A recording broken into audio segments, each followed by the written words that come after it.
So I was in Siberia, that's where I went in Russia, and when I got there it was about the end of November. So it was already really cold, there was a lot of snow on the ground. And I remember coming out of the airport and just seeing snow everywhere.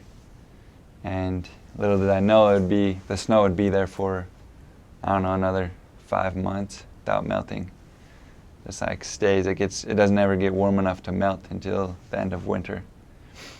But right off the bat, from the start at the airport, we got into a taxi, and it was me and one other elder that was with me. He was new, and then an assistant to the president, one of the APs that was helping us speak Russian. Obviously, we didn't speak very good at that point, and so he's kind of explaining to the taxi driver where we wanted to go. And I remember feeling kind of a little nervous because the taxi driver was driving really fast and there's snow covering all the roads. But he was still driving really fast. And we were crossing over this bridge, and all of a sudden he kind of just started sliding out a little bit and tried to correct it, but didn't really do very well. And we ended up spinning like a couple circles in the car and then came to a stop. And me and the other elder that were new, we were kind of like looking around like what just happened. But the assistant that had been there for a lot longer, had been in Russia, been in Siberia, he just looked back at us and said, "Welcome to Russia, elders."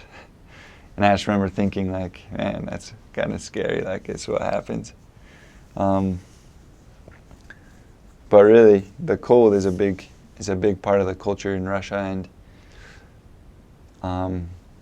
I think the Russian people take pride in the fact that they can live in that cold of weather, and especially in Siberia, the people are happy. They kind of brag about it, that it's that cold.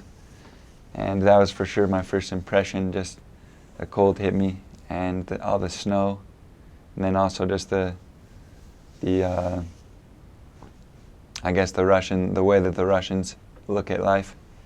Because the taxi driver at that point, he didn't really even say anything. Like in America, someone might be like, oh, like, sorry about that, kind of nervous, kind of scared, but he just kind of looked at us, like, put it back into first gear and just drove off, didn't really say anything.